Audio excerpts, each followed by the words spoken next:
práctica. La siguiente información sería que cambiamos la fecha del examen, ¿verdad? Cambiamos fecha de parcial, de tercer parcial. Eso también ya lo vieron. Ahora lo tenemos para el 28. Entonces, por lo mismo, yo voy a perder, digamos, un jueves. Voy a perder prácticamente toda la semana. Vamos a estar en el laboratorio. Entonces, esos días que yo tenía programado para los simposios van a ser todos asincrónicos. Todos los simposios que faltan, que sería el simposio 7. El simposio 7 ya estaba asincrónico. Simposio 8, 9 y 10 asincrónicos. El 10 todavía no me lo han mandado, ya va siendo fecha, creo yo que me lo manden. Y en su instructivo aparece la fecha de exposición, que sería la fecha en que tienen que mandar su video. ¿Estamos de acuerdo con eso? ¿Se entiende esa información? Vale.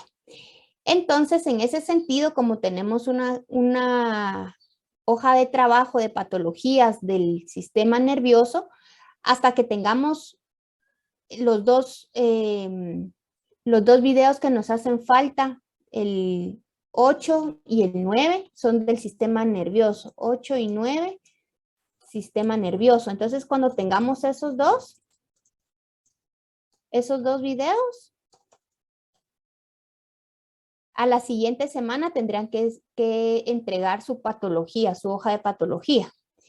Y del simposio 10, que es sistema muscular, ya no vamos a tener ninguna hoja de trabajo porque es solamente un simposio. Entonces, pues ese día solo va a ser el video que tienen que presentar sus compañeros, lo miran, lo estudian porque es parte de su examen final, ¿verdad? Otra cosa era que ya les mandé las infografías, eso ya se los informé por WhatsApp. Muy bien. Estamos claros con lo de los simposios, y si a mí no me diera tiempo también de terminar mis clases, porque tenemos en la última semana de mayo las exposiciones de la infografía, lo que me falte también se los dejo grabado en video y ustedes lo ven en un tiempecito y leen sus capítulos que les corresponden. Va. Ahora sí, tenemos dos foros. El foro 1, tienen que ver un video, ya está colgado en Moodle, el video, el foro 1 es con respecto al video sistema nervioso al límite. Es bien bonito el video, es un video del Discovery, y entonces ven el video. Dura como 45 minutos, es como un documental, y luego responden el foro 1, que tienen hasta el 19 de abril para responder. El foro 2 es sobre neuroimagen y drogodependencia.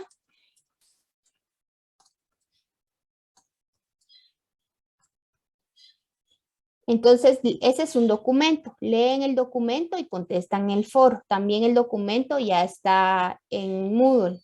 Y ese se responde a más tardar el 22 de abril. ¿Sí? Entonces, foro 1, ver video y contestar en el foro con las instrucciones que aparecen en Moodle hasta el 19 de abril. Foro 2, leer un documento, es un artículo científico, neuroimagen y drogodependencia, y contestan un foro al 22 de abril. Estos dos foros son importantes porque tienen una ponderación de 2 puntos cada uno, ¿verdad? Entonces tienen que responder, ahí dice las instrucciones. ¿Estamos claros con esas actividades?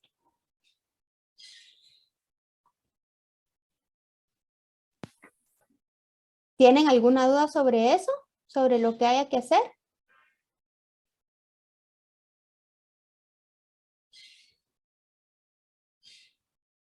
Dice, buenas tardes, licenciada. Ah, sí, yo les dije que les iba a dar una nueva fecha. La nueva fecha sería para el jueves volviendo de Semana Santa. Sí, yo diría que sí, porque ese era el jueves. No, No, porque ese jueves vamos a estar en laboratorio, ¿sí? Entonces, miren, yo diría que lo antes posible. Yo esa semana quisiera que no tuvieran nada que hacer porque van a estar toda la tarde en la universidad. Entonces, yo diría que el simposio 8 y simposio 9, si me pudieran, voy a ver mi calendario porque jueves se queda muy lejos y ya nos queda solo una semana a mí me queda solamente una semana para revisar todas sus actividades y además el jueves 28 tienen su examen. Entonces yo diría que lo podríamos dejar para el martes 26 o antes, máximo martes 26, simposios 8 y 9. ¿Estamos de acuerdo? El link del video. Vale. Si pueden antes, pues antes, ¿verdad? Solo me mandan un correíto o un WhatsApp para avisarme para yo poderlo compartir en la plataforma. Ajá. Ahora para el simposio 10, que es nuestra última semana, por favor, alguien del simposio 10 que me confirme qué fecha me van a mandar el trabajo escrito.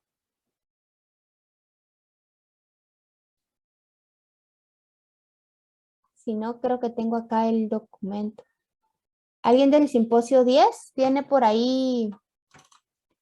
Vamos a ver, yo sí lo tengo.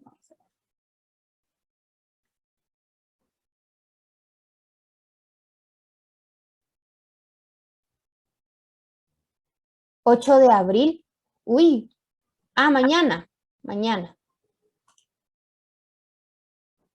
Mañana me lo tienen que mandar, ¿verdad? Ajá, gracias Pamela, mañana.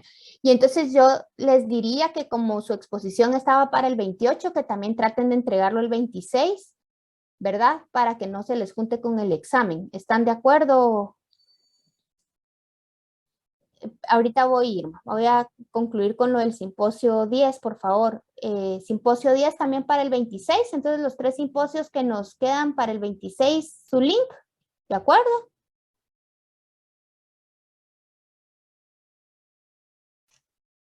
Ok. Ahora Irma dice, para la presentación de la infografía, ¿cuánto tiempo tenemos? Lo máximo van a ser unos 10 minutos, 10 a 12 minutos por grupo. Recuérdense que les dije que solo presentan su infografía y como son 3 o 4 del grupo, solo con 2 que presenten o uno, ustedes deciden, está bien, ¿verdad? Lo único que ese que presente va a representar la nota de todos, ¿verdad?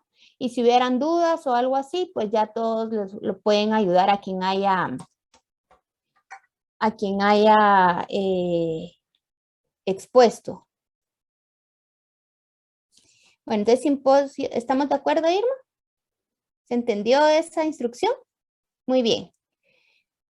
Quedamos simposio 8 y 9, entrega 26 de abril. Su parcial 28 de abril ya está el contenido, ¿verdad? Que es bastante. Entonces, ¿alguna otra duda que tengan hasta el momento, chicos? O bueno, tal vez durante el desarrollo de la clase van pensando alguna duda y con mucho gusto la compartimos. Muy bien. Voy a empezar a compartir mi pantalla y el día de hoy vamos a trabajar ya el último tema sobre el sistema nervioso, que van a ser generalidades, el sistema nervioso central, el sistema nervioso periférico, los reflejos y el sistema nervioso autónomo. Aunque eso ya lo vieron ustedes en laboratorio, ¿verdad? Con las guías, a veces las guías no son suficientes para terminar de entender, ¿verdad? Y esto nos va a ayudar también a entender los videos y el artículo que tienen que leer de la drogodependencia, ¿verdad? Entonces, cualquier duda, por supuesto, me la pueden hacer, pero así. Antes de esto, les voy a pasar un videíto que tengo acá apartado para introductorio sobre el tema para que nos recordemos de la neurona y bueno, algunas otros conceptos. Ahorita voy a buscar el video, ya lo tengo acá.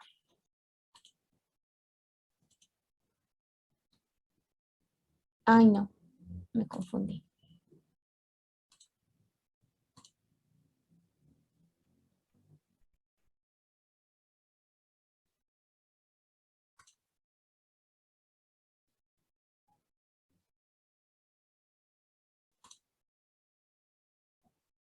Grammarly hace más que detectar errores.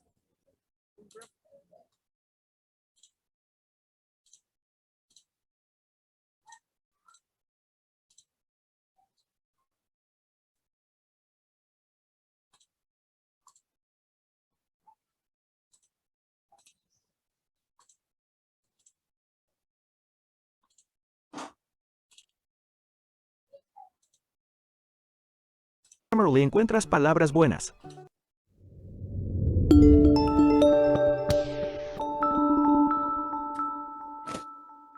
El funcionamiento del sistema nervioso.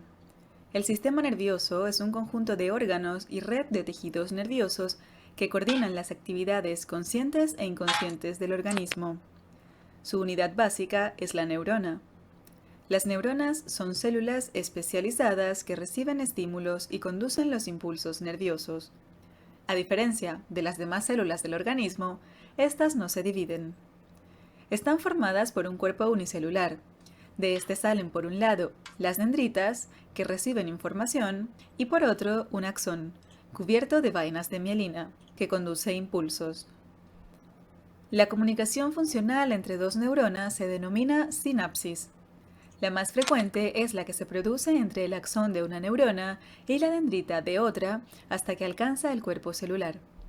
Es aquí cuando se lleva a cabo la transmisión del impulso nervioso.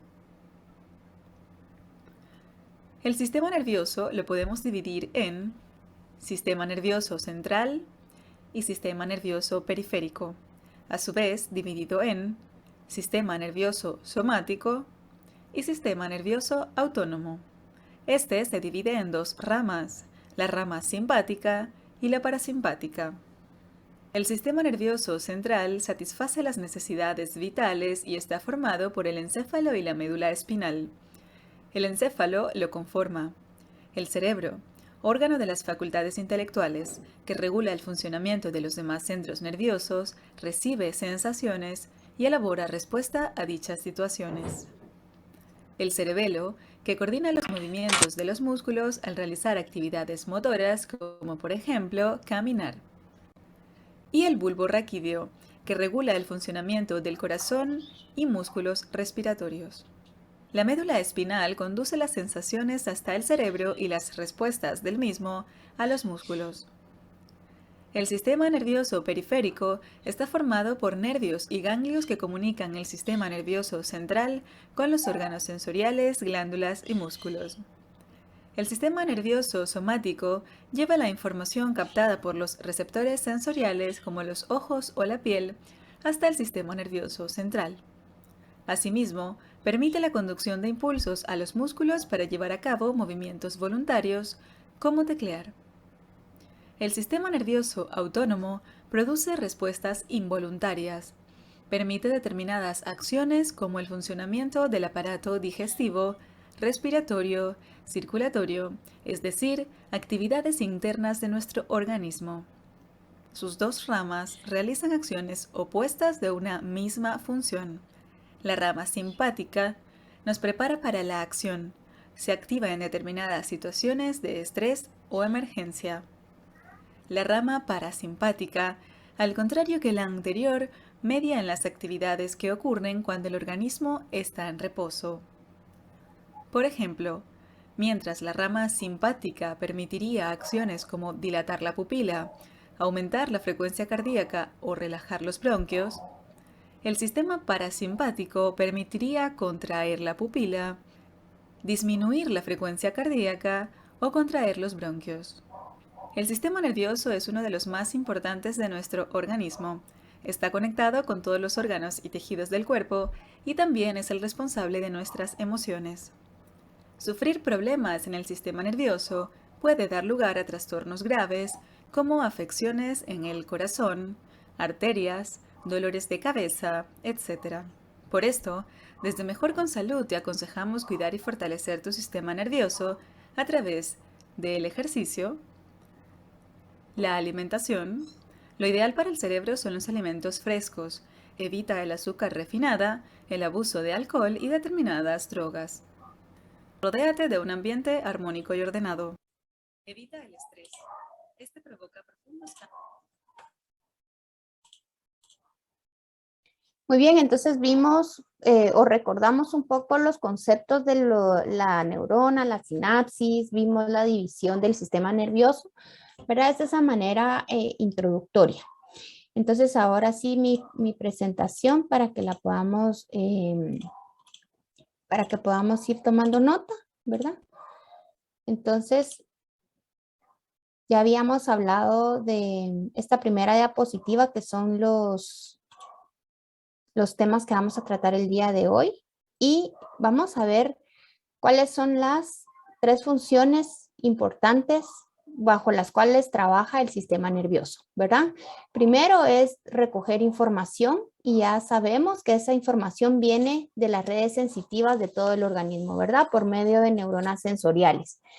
Esas neuronas sensoriales pues se activan por medio de todos nuestros sentidos, ¿verdad? La piel, el gusto, el tacto, etcétera. Pero no solo esos sentidos o esos sensores que nosotros o receptores que tenemos fuera de nuestro cuerpo, ¿verdad? Sino los sensitivos también de nuestro sistema interno, por ejemplo, receptores de la presión, los receptores del calor, etcétera, ¿verdad? Que son por medio de ramas sensitivas. Estas ramas sensitivas van a transmitir esta información a través de los nervios a la médula espinal y el encéfalo, ¿verdad? Y al final la médula espinal y el encéfalo que conforman el sistema nervioso central, ¿verdad? Estamos hablando del central, van a enviar señales motoras a los músculos o a los órganos internos del cuerpo a través del sistema nervioso periférico, ¿verdad? Dando respuestas hacia afuera o hacia la periferia de nuestro cuerpo. Por eso vemos que el sistema nervioso central, vamos a ver que el sistema nervioso, aunque está dividido en sistema nervioso central, periférico y autónomo, trabajan en conjunto, ¿verdad? O sea, no es que tengan actividades independientes, ¿verdad? Entonces ya hablamos de estas 3 funciones, la sensitiva, la integradora y la motora. Ya lo vimos en la diapositiva anterior y si vemos en este dibujo, en la parte de arriba aparece un esquema, ¿verdad? Y abajo aparecen los nombres de que corresponden a cada número en la imagen. Entonces, por ejemplo, pónganme ahí en el chat, en el número 1, a cuál nombre corresponde el número 1, ¿verdad? De todo lo que aparece ahí.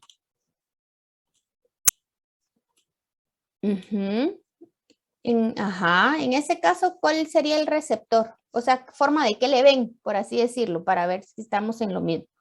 Ajá, es la piel, ¿verdad? Muy bien, la dermis, muy bien. Está bien, excelente. En la número 2, ¿qué nombre le pondríamos a la número 2?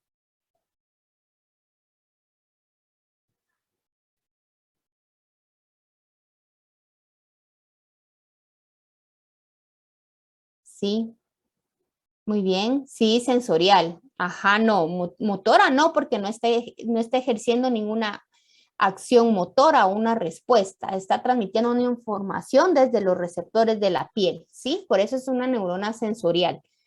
¿Cuál sería el número 3?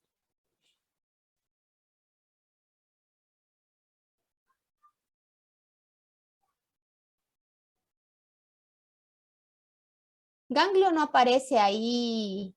Quien haya puesto ganglio no aparece ahí identificado, ¿verdad? Es una neurona de asociación, ajá, o de integración, o es la parte integral. Recuérdense que dijimos que el sistema nervioso se encarga de 3 respuestas importantes. La de recepción, ¿verdad? O sensorial, la de integración y la motora, ¿verdad? Entonces, hablando de las funciones, esa va a ser la neurona de asociación. ¿Y en qué estructura del sistema nervioso está dándose esa asociación o esa integración? ¿Qué estructura es esa? Sí, exacto, la médula, ¿verdad? Muy bien. Y entonces ahora desde la médula se ejerce una señal de salida. ¿Y por medio de quién lo hace? ¿Cuál sería el número 4? Ajá, muy bien. Una neurona motora. Y llega hacia un músculo, ¿verdad? Que en ese caso sería ¿quién? El efector. En el caso de cuando hay frío, ¿verdad? Que la piel 10 de 10, sí, muy bien, todos, buenísimo. Eso estaba muy fácil, ese examen corto. Exonerados del parcial. Esa no es pregunta de parcial, está muy fácil, ustedes se la tenían que saber. Bueno, la cuestión es que en ese caso, ¿verdad? Estamos diciendo que la piel, por ejemplo, si hay una disminución de la temperatura, la piel con sus receptores sensitivos manda la señal, ¿verdad? Por medio de la neurona sensorial hacia la médula y luego la médula integra esa información y la traduce, ¿verdad? Como un estímulo electroquímico, ¿verdad? O genera un potencial de acción que va hacia el músculo, en ese caso, el efector, ¿verdad? ¿Y qué sucede cuando nosotros tenemos mucho frío en el músculo? ¿Qué sucede? ¿Qué nos pasa? Cuando hay mucho frío y baja mucho la temperatura, ¿qué pasa en nuestros músculos? Ajá, temblamos. Entonces, esa es la respuesta efectora, ¿verdad? Esas pequeñas contracciones o espasmos, lo que supuestamente quiere hacer la piel. Imagínense nuestro cuerpo tan inteligente con esas pequeñas contracciones, generar calor, como que estuviéramos haciendo ejercicio, ¿verdad? Pero como son tan mínimas, no se produce el calor necesario, pero bueno, es un primer mecanismo de defensa, ¿verdad? Entonces, las divisiones del sistema nervioso, pues el sistema nervioso se divide en sistema nervioso central. O sea que el temblar es generar calor, sí, así es, porque es como que estuvieras haciendo ejercicio. Lo mismo sucede, pues ahora ya lo sabes, es la fisiología. Lo mismo sucede con la fiebre, ¿verdad? Cuando tenemos fiebre y nosotros tenemos varias fases de la fiebre, ¿verdad? Cuando empieza a bajarnos la temperatura, que ya tomamos un analgésico, que ya nuestros sistemas homeostáticos se han presentado para bajar la temperatura, han sentido los temblores también, ¿verdad? Eso se llama una fase, ya no me recuerdo cómo se llama esa fase de la fiebre, pero bueno, sentimos esos temblores y eso es porque nuestra temperatura ha disminuido, ¿verdad? Ha disminuido tanto al punto del umbral que empezamos a temblar, ¿verdad? Pero para generar calor, ¿verdad? Porque recuérdense que igual cuando hacemos ejercicio, ponemos nuestros músculos en acción, generamos calor. Es una forma de homeostasis, ¿verdad? Aunque lo de la temperatura lo vamos a ver a detalle en Anato 2, pero es un tema muy, muy bonito. A mí me encanta dar el tema de temperatura. Muy bien. Entonces, el sistema nervioso se divide en sistema nervioso central conformado por bueno, vamos a ver por quién está conformado, pero bueno, podríamos adelantar que es por la médula espinal y el encéfalo, tal como lo vimos en el video. Y el sistema nervioso periférico, que se divide en sistema nervioso autónomo, sistema nervioso somático, que es lo que trabajaron la semana pasada con sensaciones somáticas, y el sistema nervioso entérico, que es todo aquel sistema que está en nuestro plexo gastrointestinal. O sea, hay un estudio solamente de este plexo entérico porque es muy importante y es uno de los más grandes, ¿verdad? Entonces, este semestre no lo vemos, lo trabajan en la Fisiopato 3 cuando ven el sistema gastrointestinal. Nosotros nos vamos a centrar hoy en el sistema nervioso periférico, principalmente en la sección autónoma y en el sistema nervioso central. Entonces, ¿cuál es la anatomía del sistema nervioso central y periférico? Pues ya vimos del sistema nervioso central, ese es el encéfalo y la médula espinal. Del periférico, pues tenemos los nervios craneales, que ya ustedes se los tendrían que saber, ¿verdad? El nervio vago, el glosofaringio, el trigémino. ¿Qué otros existen? A ver, cuéntenme. Si se recuerdan. Solo los nombres, ni siquiera estoy pidiendo números ni acciones, solo los nombres. Yo dije 3, trigémino, vago, glosofaringio, oculomotor, ajá. Hipogloso, muy bien. Nicole sabe muchos. A ver, ¿cuál? Accesorio, temporal. No, estamos hablando de nervios craneales, temporal. Existe un nervio craneal temporal. No músculos. Ajá, no músculos. Olfatorio, facial, etc. Y se recuerdan que esos nervios craneales tienen una función sensitiva, función motora, o podrían ser mixtos, ¿verdad? Que podrían tener ambas funciones, ¿verdad? Luego tenemos los nervios raquídeos. ¿Cuántos nervios raquídeos tenemos? A ver, ¿quién se recuerda de ese número? Tampoco estoy pidiendo casi, Nicole. ¿Será que yo me acuerdo que 32?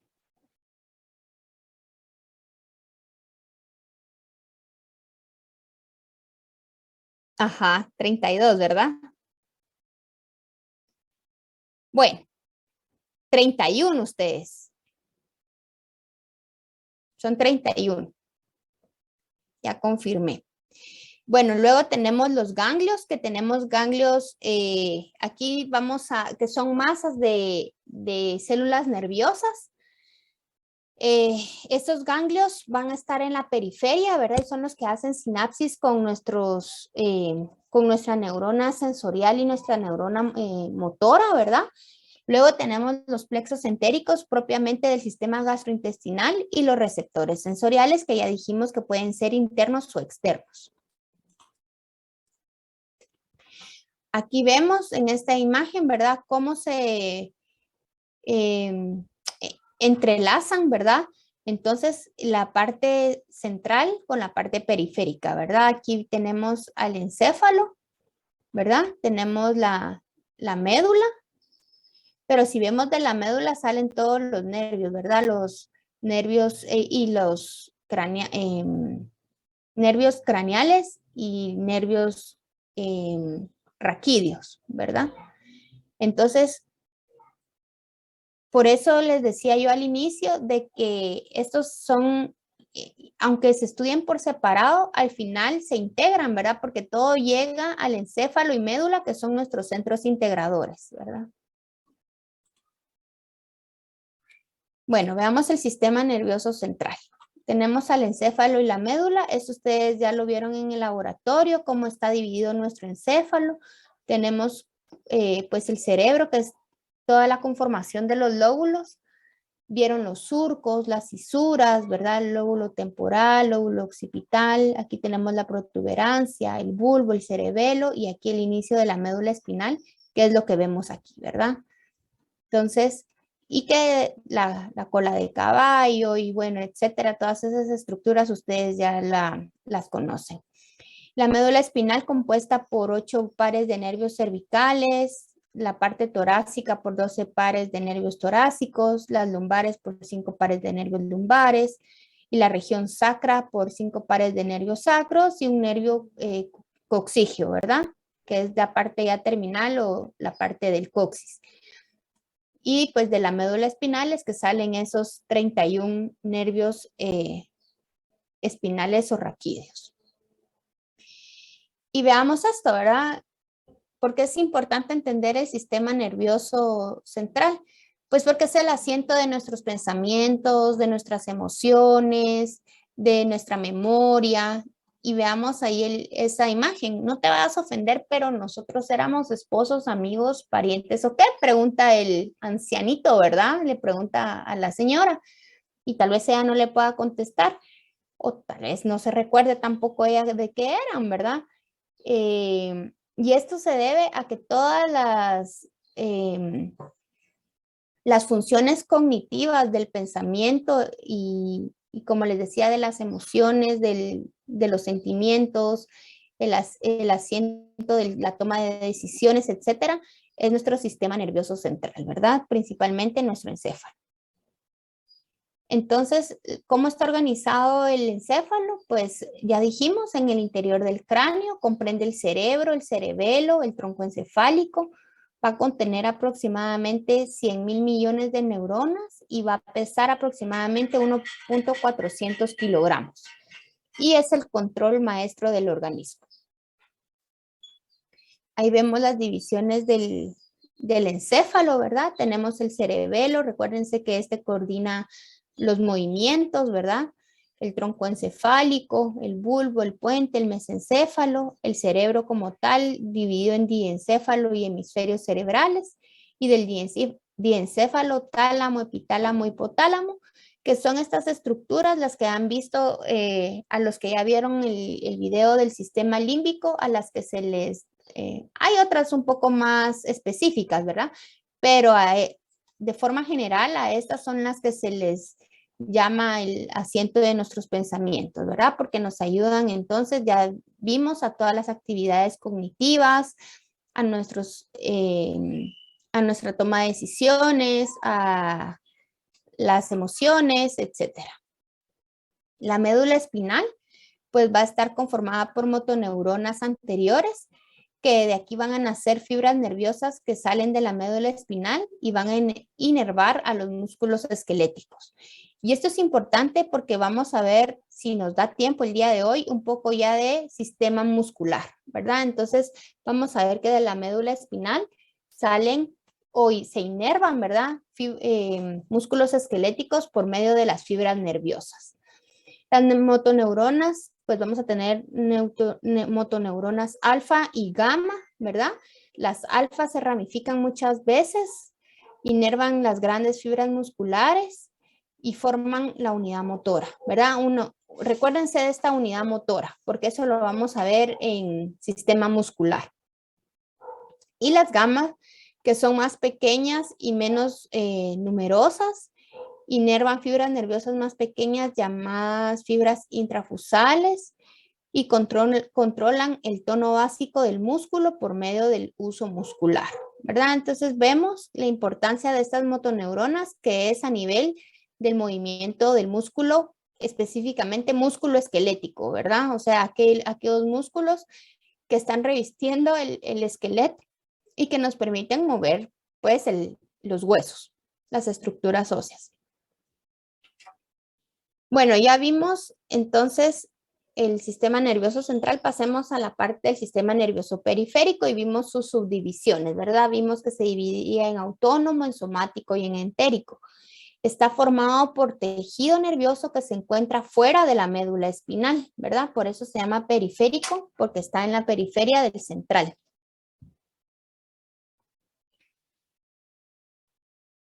¿Cuáles son los componentes? Ya los vimos también, ¿verdad? Que son los nervios, 12 nervios craneales, 31 nervios raquídeos, ganglios, plexos entéricos y receptores sensoriales. Vimos la división también. El sistema nervioso periférico se divide en somático, entérico, autónomo, y el autónomo se divide en simpático y parasimpático, que lo vamos a ver a detalle en unos momentos. Veamos ahora los arcos reflejos. Pues el arco reflejo es una respuesta inconsciente que se da hacia un estímulo y que nos va a servir como una respuesta, ay, se me olvidó la palabra, pero una respuesta de,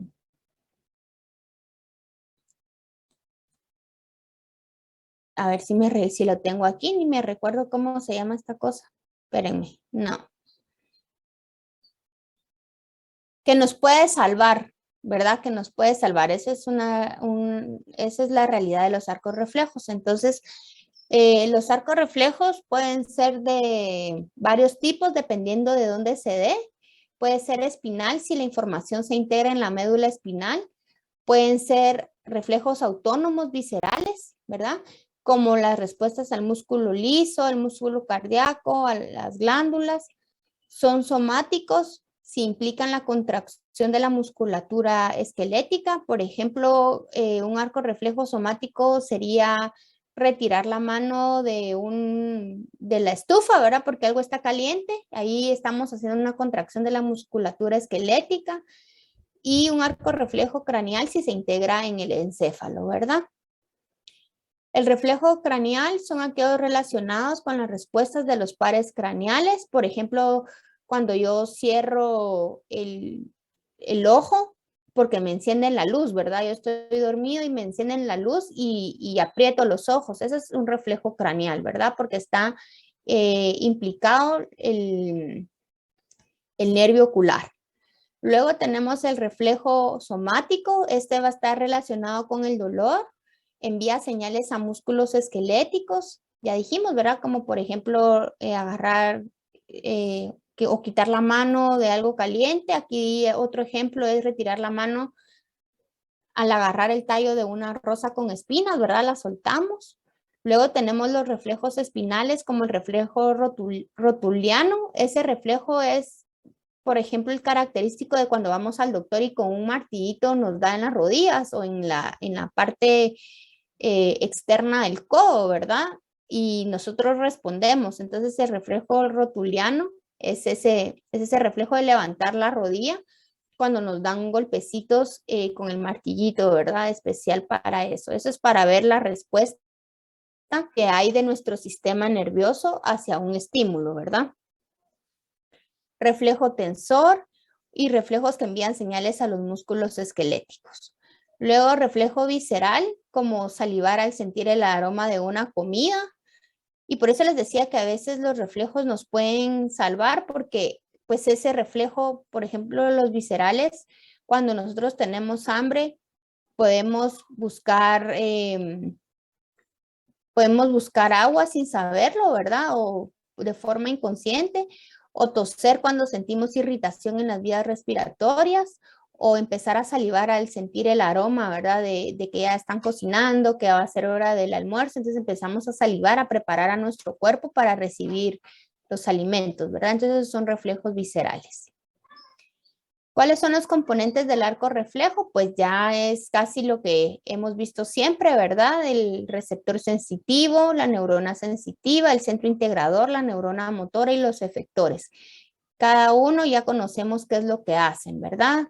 El receptor sensitivo, pues percibir cualquier estímulo, la neurona sensitiva transmitir ese estímulo en una señal eléctrica, ¿verdad? Hacia el centro integrador o centro de asociación. El centro de asociación, integrar o asociar esa información y mandar una respuesta motora hacia el efector. El sistema nervioso autónomo está denominado también como el sistema neurovegetativo, involuntario o inconsciente, ¿verdad? Visceral o el gran simpático. Aunque el gran simpático ya casi no se utiliza, vamos a encontrar que sí en algunos libros puede aparecer como neurovegetativo, como visceral, etc. Bueno, esta es la división del sistema nervioso periférico que regula las funciones vitales fundamentales que son independientes de la conciencia. ¿Cuáles serían? Ahí aparecen algunas respuestas inconscientes, pero a ver, ¿quién me dice otras respuestas inconscientes? Y aquí aparece presión arterial, motilidad, secreciones, vaciamiento de la vejiga, sudoración. ¿Cuáles otras son funciones inconscientes? La respiración, muy bien.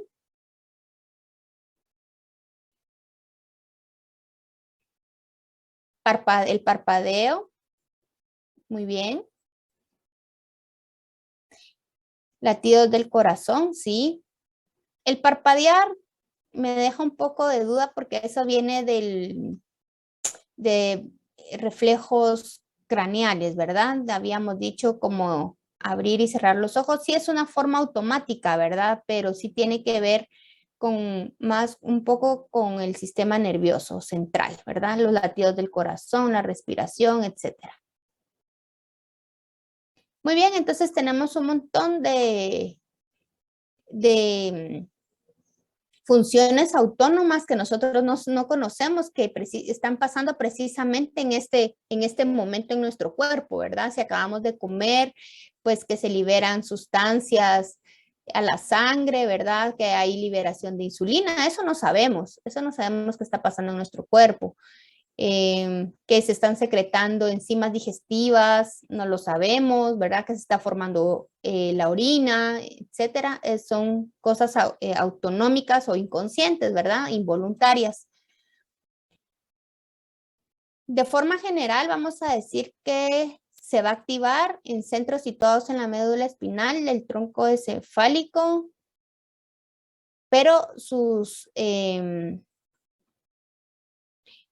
región donde se va a centrar su respuesta integradora es en el hipotálamo, ¿verdad?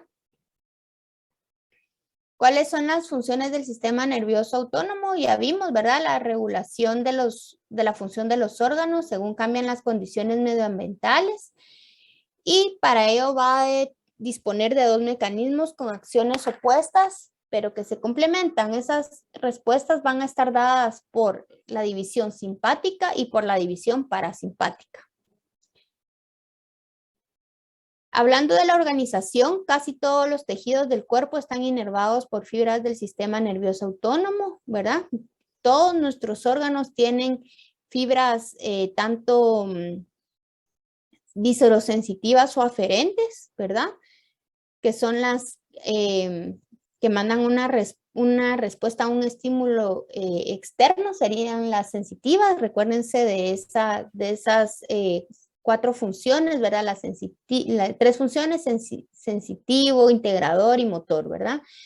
Y las visceromotoras y secretoras o eferentes. Entonces, esas son las dos tipos de fibras que van a estar integrando el sistema nervioso autónomo, viscerosensitivas y visceromotoras. Las neuronas sensitivas aferentes se reúnen en los ganglios espinales y las motoras eferentes forman grupos esparcidos por todo el cuerpo, lo que nosotros llamamos como ganglios autonómicos. Y estos ganglios dividen las vías nerviosas en dos secciones, a su vez denominadas preganglionares, que se caracterizan por ser mielinizadas, y las postganglionares, que son amielínicas, ¿verdad? Vamos a ver eso más despacio.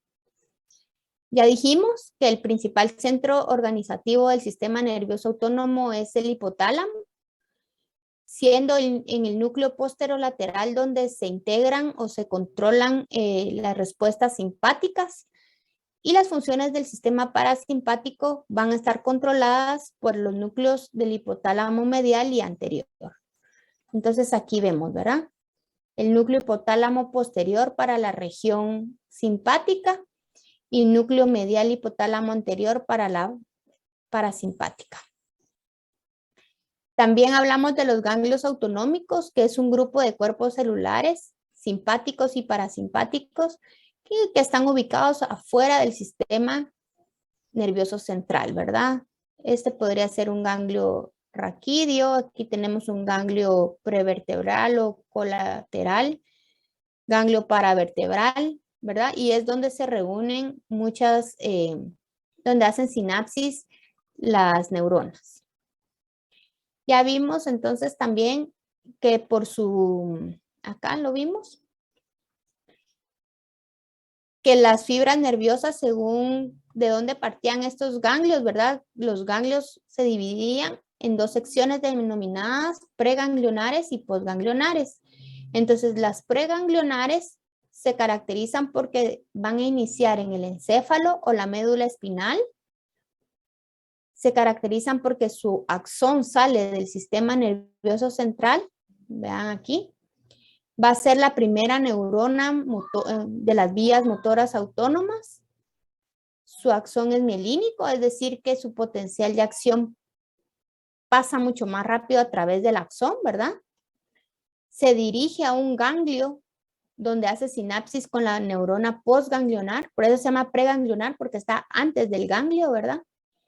En el sistema nervioso periférico simpático va a iniciar en las 12 vértebras torácicas y las dos primeras lumbares, y por lo tanto a este sistema nervioso periférico simpático también se le puede llamar toracolumbar o dorsolumbar.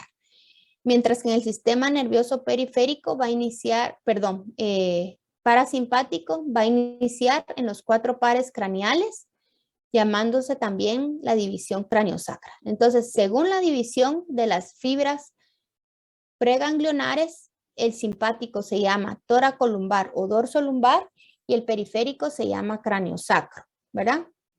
Porque va a dar inicio de la región craneal y sacral de la médula espinal.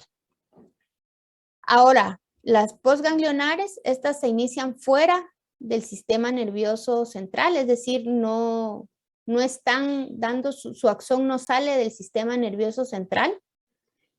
Es la segunda neurona motora Y esto se debe a que voy a hacer un pequeño dibujo acá, ¿verdad? Para entender quizás un poco más. Qué horrible mi dibujo, esperen.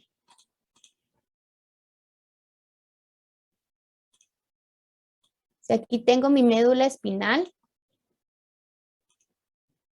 De aquí sale mi neurona preganglionar. Llega al ganglio, hace sinapsis y aquí vamos a tener una posganglionar. Y a lo que se refiere cuando decimos está afuera del sistema nervioso es precisamente a que no, miren, no se origina de una estructura que sea del sistema nervioso central, sino que se origina de un ganglio que es autónomo, ¿verdad? Del sistema periférico. Recuérdense que el sistema periférico estaba conformado por ganglios autónomos. Y cuando hablamos de la segunda neurona motora es porque esta va a ser nuestra primera neurona motora y esta va a ser nuestra segunda neurona motora, ¿verdad?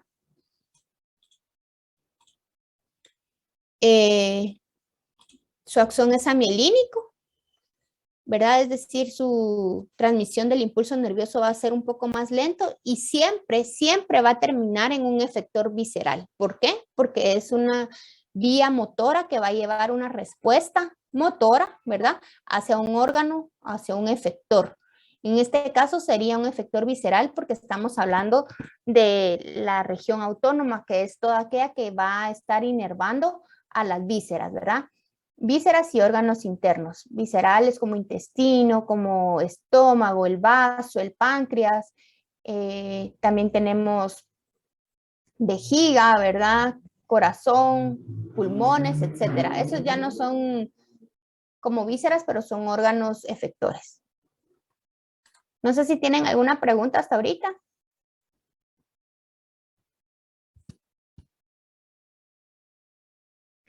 Bueno, las funciones del sistema nervioso autónomo van a ser dos dependiendo de la región a la que llega el estímulo, ¿verdad? Tenemos la región simpática, que es la región de lucha o huida, ¿verdad? Que aumenta el estado de alerta, aumenta las actividades metabólicas, prepara el cuerpo para una situación de emergencia y da respuestas que pueden desarrollarse durante una actividad física o el estrés.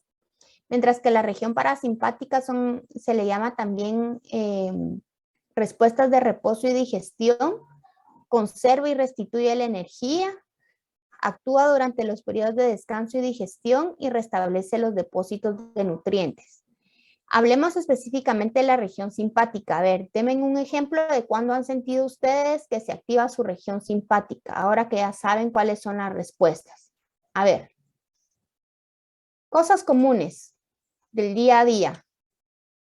En los exámenes, y que Andrés, a ver, en los asaltos, ajá. A ver, y hablando de exámenes de asaltos, ¿qué han sentido ustedes?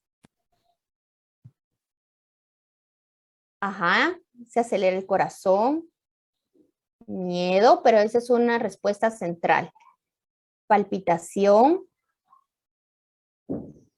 cólera, que también es una respuesta central. Sudoración, esa sí es simpática. Tensión muscular, que también es simpática. Se preparan para salir, ajá, aumenta la respiración, se preparan para salir huyendo, ¿verdad? Estado de alerta.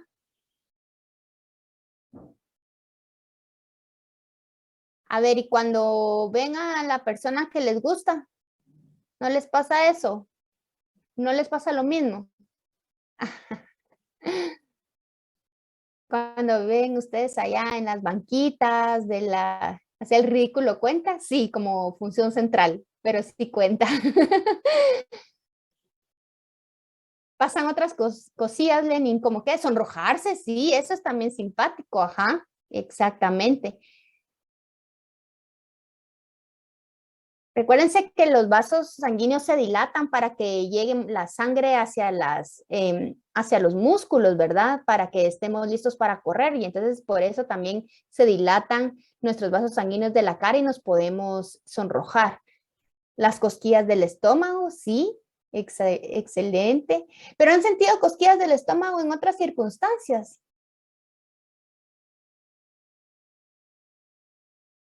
Que no sea hacer en la montaña rusa, sí, excelente, en los exámenes, ajá, sentir como un vacío en el estómago. Entonces ya vieron, si están enamorados, puede ser de que ni siquiera sea que estén enamorados, tal vez se están recordando que se subieron a la montaña rusa del IRTRA, hay que tener cuidado con eso.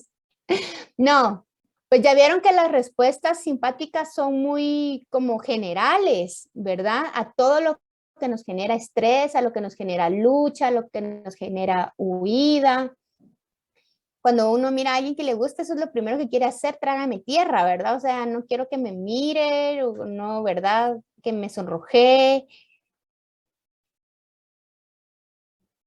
Cuando estoy a punto de decir que se confundieron con mi comida, pasa.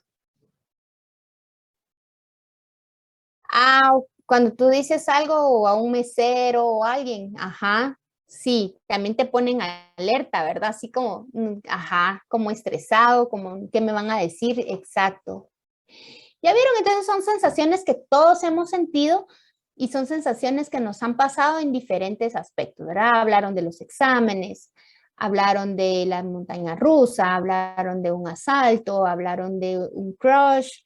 Entonces vemos que son sensaciones que a todos nos han pasado y que son muy diversas, que son generalizadas también de muchos órganos, porque hablamos de contracción muscular, hablamos de aumento de respiración, aumento del ritmo cardíaco, vasodilatación, sudoración. Miren cuántos órganos llevamos ahí implicados, ¿verdad? Entonces, ven lo bonito que es el sistema nervioso simpático, ¿verdad? Nos prepara para huir y para estar atentos ante cualquier situación. Bueno, y la región parasimpática no se queda atrás. También, ¿cuáles son las respuestas parasimpáticas? Esas se las tienen que saber porque ya en el laboratorio lo vieron. Lo vamos a repasar en un ratito si no se recuerdan, pero se recuerdan que hay un acrónimo que son todas las sensaciones que nos da como de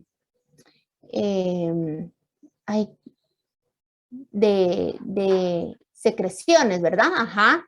SLOD, ajá. ¿Y qué significa el SLOD?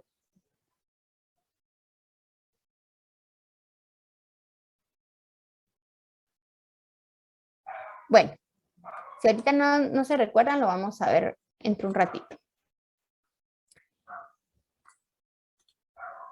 Salivación, lagrimeo, ajá. Orina, digerir y defecar. Así es. Así es. Ahí ya te complementó Fátima. Divisiones anatómicas del sistema nervioso autónomo. Entonces, el sistema nervioso simpático, ya vimos, ¿verdad?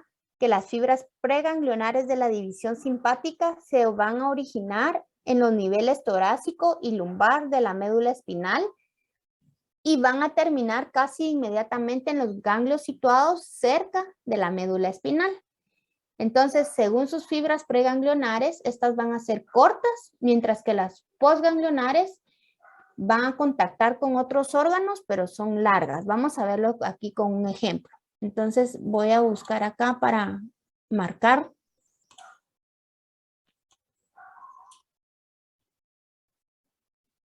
Entonces, aquí tenemos esto que les estoy marcando, ¿verdad? Sería la fibra preganglionar que hace sinapsis. Bueno, en primer lugar, vemos que la fibra preganglionar inicia directamente en la médula espinal, ¿verdad? Como lo habíamos visto anteriormente. Luego, que hace sinapsis con un ganglio, ¿verdad? Y luego, que va a ir a generar una señal de salida por medio de una neurona postganglionar hacia un órgano efector. Aquí lo llevé, digamos, hacia el corazón. Si se dan cuenta, el tamaño de esta preganglionar es más corta, mientras que esta postganglionar es más larga. ¿Sí? Y también nos damos cuenta acá. Voy a marcarles acá. que se originan en la región torácica y la región lumbar, ¿verdad? Por eso se llaman del simpático tóraco-lumbar, porque se originan, las fibras preganglionares se originan de la región torácica y lumbar de la médula espinal. Que el origen es directamente en la médula, que son más cortas, ¿verdad? Que hacen sinapsis prácticamente rápido, ¿verdad? Porque están mucho más cerca del ganglio autonómico. Y luego de ahí va a salir una fibra postganglionar hacia un órgano efector mucho más larga. ¿Está claro esto?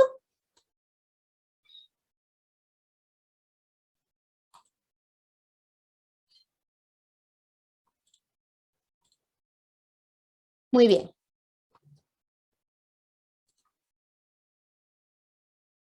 ¿Qué sucede en la transmisión adrenérgica o simpático-mimética? Ya hablamos de las respuestas que nosotros hemos sentido, ¿verdad? Pero ¿quién es el responsable de esas respuestas de sonrojarnos, de cosquilleo, de contracción muscular, etcétera? Pues va a ser el neurotransmisor que nosotros conocemos como adrenalina o noradrenalina, ¿verdad? Entonces, la adrenalina, vamos a ver. Bueno, ambas sustancias tienen una estructura química similar, como lo podemos ver acá, ¿verdad?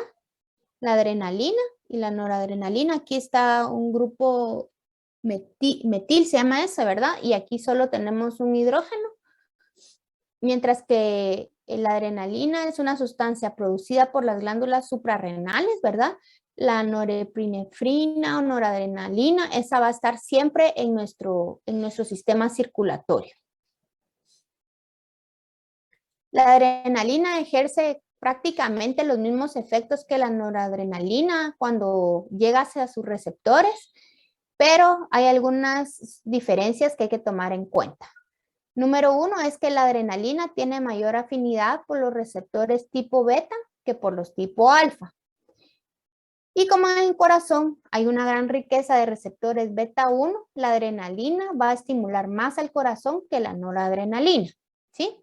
Aunque el efecto de la noradrenalina también es importante sobre los receptores beta. La otra consideración que hay que tener es que la noradrenalina tiene mayor afinidad por los receptores alfa 1 y alfa 2 que la adrenalina. Y como dichos receptores están muy abundantes en el músculo liso de las arterias finas, de las arteriolas, de las venas, su estimulación va a producir vasoconstricción. Entonces, la vasoconstricción que la noradrenalina produce en estos órganos va a ser mucho más intensa que la adrenalina, ¿verdad? Entonces, ustedes no sé si les gusta ver programas o documentales médicos, ¿verdad? Donde ya el paciente está desmayado, inconsciente y dicen una ampolla de adrenalina, ¿verdad? Y entonces prepara la enfermera la ampolla de adrenalina y se la colocan en la vena, ¿verdad? Sí, doctor House también cuenta, tiene buenas. Y entonces es un poco loco, ¿verdad? Pero sí, cosas que sí son interesantes.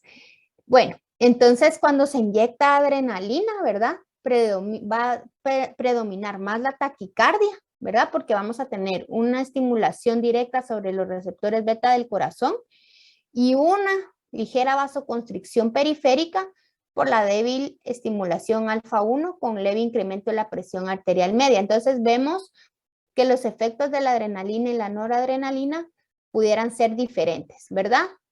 Se diferencian en pequeños aspectos. Este es uno de ellos.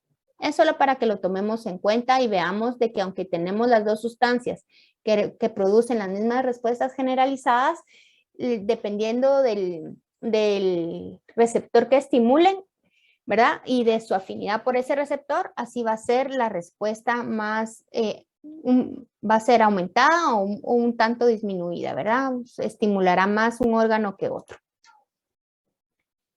Hablemos de la síntesis, liberación y eliminación de la noradrenalina en la activación del sistema nervioso simpático. Primero, pues tenemos en el citosol, vamos a tener en el líquido intracelular, vamos a tener vesículas que van a contener, ¿verdad? Diferentes catecolaminas. Entonces, la noradrenalina se va a producir de la tirosina, ¿verdad? Con una tirosina hidroxilasa, una enzima tirosina hidroxilasa va a pasar a dopa. La dopa con una decarboxilasa va a pasar a dopamina, ¿verdad? Y una dopamina beta hidroxilasa la va a convertir en noradrenalina. La noradrenalina ya dijimos que funciona como un neurotransmisor o una hormona, ¿verdad? Y si esta noradrenalina es transportada por una transferasa y ayudada por el cortisol, ¿verdad? Se va a convertir en adrenalina, ¿verdad? Y esta adrenalina es la que va a actuar solo como una hormona, pero sabemos que las hormonas pues son también neurotransmisores de estimulación un poco más larga, ¿verdad? Entonces, ¿qué sucede? Tiene que haber un estímulo, tiene que haber entrada de calcio a la célula presináptica, ¿verdad? O preganglionar. Ya sabemos todos los pasos que suceden para que la noradrenalina esté en las vesículas, en la célula presináptica. Y entonces, cuando hay un estímulo, la vesícula se fusiona con la membrana plasmática y por endocitosis va a sacar al neurotransmisor hacia la hendidura sináptica, ¿verdad? Entonces, aquí en la hendidura sináptica vamos a tener receptores específicos que van a aceptar a la noradrenalina, ¿verdad? Y aquí en la célula postsináptica, pues ya se dará la respuesta que nosotros queremos en estimulación a que la noradrenalina se unió a los receptores. Esto es lo que ya vimos anteriormente en el esquema. Bueno, y aquí tenemos la MAO y la COMP. La MAO, que es una monoamino oxidasa, cuya función es una enzima cuya función es romper noradrenalina, ¿verdad? Y esta noradrenalina volverla a empaquetar. Y la COMP es otra enzima, catecol o aminotransferasa,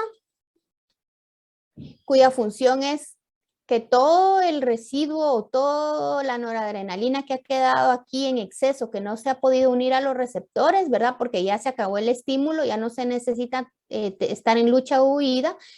Entonces la COMP lo que va a hacer es de alguna forma romper la noradrenalina y volverla a reutilizar, ¿verdad? La vuelve a transportar hacia la célula presináptica para que se vuelva a empaquetar en vesículas. Hablando de los receptores adrenérgicos, vamos a tener dos grupos de receptores adrenérgicos, los cuales ya vimos hace un ratito con algunos ejemplos. Tenemos los alfa y beta y cada uno se van a dividir en 1 y 2. Alfa 1, alfa 2, beta 1, beta 2. La noradrenalina y la adrenalina ya dijimos que tienen diferentes efectos al excitar a los receptores alfa y beta. Lo vimos con un ejemplo del corazón y el músculo liso. Y solo un recordatorio que la noradrenalina excita principalmente a receptores alfa y en pequeña medida a los beta. Y por lo regular la activación de los alfa 1 y beta 1 va a causar excitación. Los alfa 2 y beta 2 causan inhibición. Y otra subdivisión de los beta, que son los beta 3, van a estar presentes solamente en el tejido adiposo pardo, donde su activación produce la termogénesis, ¿verdad? La generación de calor. ¿Qué acciones tiene la noradrenalina sobre los receptores? Pues sobre los alfa va a producir vasoconstricción, contracción de la cápsula esplénica, contracción del miometrio, contracción del músculo dilatador del iris, contracción de la membrana nictitante, que esa es cuando hay embarazo, relajación intestinal, contracción pilomotora, ¿verdad? De los vellitos de la piel, lipólisis, que es rompimiento de grasa. Obviamente necesitamos energía proveniente de la grasa para poder huir o correr, ¿verdad? Que nos dé energía. Receptores beta, ahí va a causar vasodilatación, especialmente en músculo esquelético. Cardioaceleración, aumento de la fuerza de contracción del miocardio, relajación del miometrio, relajación bronquial, relajación intestinal, glucogenólisis, calorigénesis. ¿Qué otras acciones tenemos? Si hablamos de musculatura lisa, pues va a haber contracción por alfa 1. En los bronquios, contracción por alfa 1 y dilatación por beta 2. En esfínteres y úteros, contracción por alfa 1 y relajación por beta 2. Vemos, ¿verdad? Que hay como respuestas contrastantes, ¿verdad? Porque hablamos acá constricción por estimulación de alfa 1, pero dilatación sí actúa sobre los beta 2, ¿verdad? Músculo radial del ojo, puede haber contracción por alfa 1 y relajación por beta 2. En el corazón aumenta la respuesta cardíaca por estimulación de los receptores beta 2. Y en general en el metabolismo va a aumentar la glucogenólisis por estimulación de ambos receptores, alfa 1 y beta 2. Y hablamos, ¿verdad?, de forma muy general de las respuestas simpáticas, pero platiquemos de otra, de la dilatación pupilar, ¿verdad? Cuando abrimos el ojo, aumento de la frecuencia cardíaca, fuerza de contracción del corazón y presión arterial, dilatación de las vías aéreas, constricción de vasos sanguíneos que irrigan el sistema digestivo y riñones, dilatación de los vasos sanguíneos que participan en el ejercicio o en la huida, como en los músculos, el corazón, en el hígado, tejido adiposo. Aumenta la glucogenólisis, es decir, la formación de glucosa, y aumenta la lipólisis. Y los procesos que no son esenciales no se inhiben. Perdón, se inhiben, ¿verdad? Porque lo que queremos, los procesos que no son esenciales para huir, se inhiben.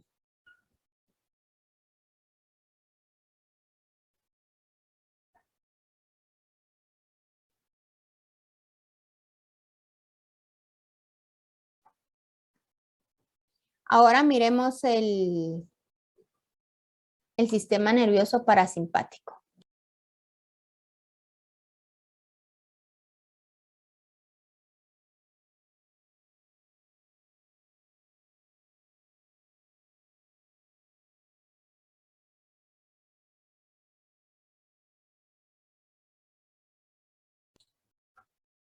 Entonces, las respuestas del sistema nervioso parasimpático es actuar en los periodos de relajación, sedación y reposo. Va a mediar respuestas que requieren el ahorro de energía y en general el metabolismo anabólico. Anatómicamente va a estar cerca del sistema simpático y por eso se denomina parasimpático, ¿verdad? En referencia a que sale de la médula, pero justo por encima y por debajo de la extensión simpática. Se localiza en la base del encéfalo y en la región sacra de la médula. ¿Cómo es esto? Entonces, bueno, antes de pasar al dibujo, también aquí existen pues ganglios autónomos, pero estos se van a encontrar casi al lado del tejido efector, es decir, su neurona preganglionar va a ser más grande y la postganglionar resulta de un pequeño tamaño. La naturaleza de la neurona preganglionar parasimpática es colinérgica, como ocurría en el sistema nervioso autónomo simpático, pero los receptores que se encuentran en la neurona postganglionar son muscarínicos. Ahorita vamos a ver qué es eso. La neurona postganglionar también es colinérgica. Entonces acá vamos a ver la diferencia .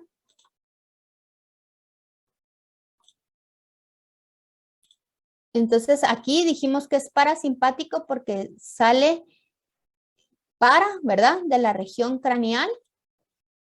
Casi no se nota este color. Vamos a ver. Craneal. Que salen de los pares craneales, ¿verdad? Y la región sacra. Recuérdense que en medio la tóraco lumbar era la región simpática. Aquí creo que anteriormente les puse acá. Ay, los nervios craneales aquí. Ok.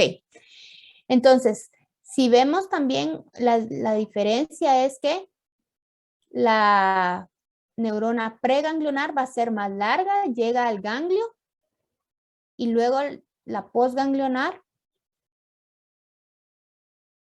es un poco más corta, ¿verdad? No es tanta la diferencia, pero sí se logra diferenciar un poco. Y la postganglionar va a ser más corta y va a estar más cerca del órgano efector, ¿verdad?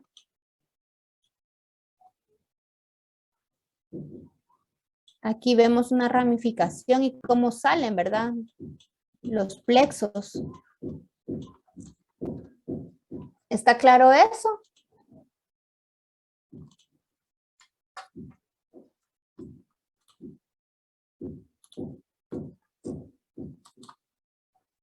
Bueno, ahora a diferencia de la...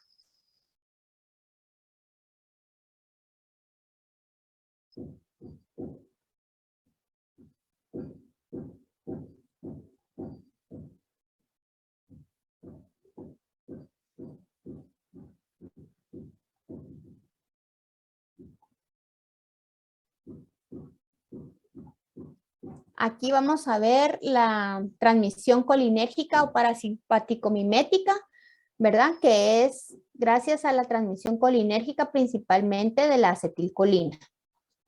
¿Cuál es la síntesis, eliminación, liberación y eliminación de la acetilcolina? Pues cómo se lleva a cabo la transmisión, se da un potencial de acción, entonces la acetilcoenzima A y la colina se asocian mediante la enzima CAT y en el interior de las vesículas se almacena el neurotransmisor para poder entrar requiere de un sistema de transporte activo. Dentro de las vesículas vamos a tener una acetilcolina que está almacenada con ATP que va a ayudar a su transporte. La acetilcolina sale por exocitosis que requiere la entrada de calcio cuando hay un potencial de acción. Entonces veamos que el calcio es importante en ambas situaciones, en la respuesta simpática y en la parasimpática. Aquí también tenemos una enzima que va a degradar a la acetilcolina, que es la acetilcolinesterasa, ¿verdad? Y vamos a ver cómo funciona esta acetilcolinesterasa. Muy bien, entonces se da un impulso nervioso, entra calcio a la célula presináptica, tenemos acetilcoenzima A y colina y tenemos en las vesículas acetilcolina, ¿verdad? Preparada para cuando llegue el estímulo. La acetilcolina se libera por exocitosis y llega a los receptores muscarínicos y nicotínicos de la célula postsináptica. Lo que sucede acá entonces es que la acetilcolina que ya no se utiliza se va a dividir en colina y acetato, ¿verdad? El acetato se va a liberar, se va a ir hacia la sangre para ser eliminado y la colina regresa hacia la célula presináptica para volverse a unir con la acetilcoenzima A y volver a formar acetilcolina. Veamos que el mecanismo es el mismo que el simpático, ¿verdad? Y es lo mismo que una transmisión sináptica donde hay una célula presináptica, un espacio sináptico, una célula postsináptica con receptores específicos, que dijimos que no era bidireccional, sino que era unidireccional, etcétera, ¿verdad? Lo que vimos la semana pasada. Hablando de receptores colinérgicos, la acetilcolina va a activar dos tipos diferentes de receptores, llamados los muscarínicos y los nicotínicos. Los nicotínicos se van a encontrar en la membrana plasmática de las dendritas y los cuerpos celulares de las neuronas postganglionares. Esto va a ser tanto simpáticas como parasimpáticas.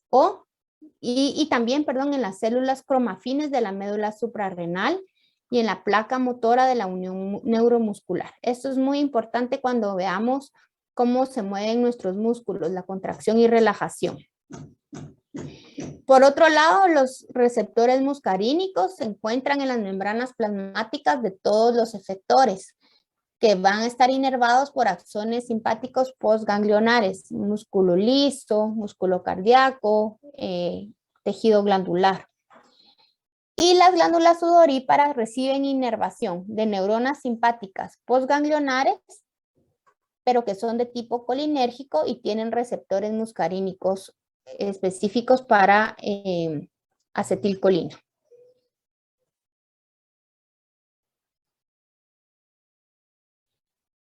¿Cuáles acciones hay? Pues en el ojo va a contraer por efecto en el receptor M3, en el corazón va a desacelerar o disminuir la contracción muscular por acción sobre el receptor muscarínico 2, en el músculo liso contrae, receptor muscarínico 3, en el aparato digestivo, si es a nivel del músculo liso va a contraer, en los esfínteres va a relajar, secreciones aumentan, en el músculo liso génito urinario, en la pared de la vejiga urinaria contrae la pared, en los esfínteres relaja, pene y vesículas seminales produce la erección, todos por acciones de los muscarínicos 3. Y por otro lado tenemos los nicotínicos, que el receptor de acetilcolina de tipo nicotínico va a estar involucrado en acciones, pero a nivel central, como el control voluntario del movimiento. Tenemos también en la memoria y atención, en el sueño y alerta, en el dolor y en la ansiedad. Es por eso que decimos que estos no se pueden estudiar, el sistema nervioso en general no se puede estudiar por separado, porque vemos que esta parte del parasimpático, que es del sistema nervioso autónomo, también ejerce una acción sobre el sistema nervioso central o funciones centrales, ¿verdad? Como el sueño, el dolor, la ansiedad, etcétera, por estimulación de los receptores nicotínicos. Ahí vemos el acrónimo SLOT, ¿verdad? Como ya lo había dicho por ahí alguien en el chat, que son la salivación, el lagrimeo, orina, defecación y digestión, más otras funciones como la disminución de la frecuencia cardíaca, disminución de del diámetro de las vías aéreas y disminución del diámetro pupilar. Aquí tenemos por último una comparación entre el sistema simpático y parasimpático. Inicia en el segmento toracolumbar, el parasimpático en el craniosacro. En el simpático los ganglios están situados cerca de la médula espinal, lejos de los efectores, y en el parasimpático lo contrario, ¿verdad? Los ganglios están cerca de los efectores viscerales o pueden estar en el interior de los mismos. El simpático se distribuye en todo el cuerpo, incluida la piel, y el parasimpático es en toda la cabeza, vísceras torácicas, abdominales, pélvicas. En el simpático se activa en situaciones de estrés, angustia, lucha, huida y miedo. El parasimpático en relajación, sedación y reposo. En el simpático se activa la noradrenalina como neurotransmisor y en la acetilcolina en el parasimpático. No sé si tienen alguna pregunta, duda o algún comentario, algo que les haya quedado no tan claro. Les voy a pasar ahorita la asistencia y vamos a tener un pequeño receso porque voy a dar otra clase más. Con esto ya terminamos el sistema nervioso. Todo bien, muy bien, gracias. Ahí está, por favor, el enlace. Fíjense que son las 3:25 tengo yo. A las 3:30, por favor.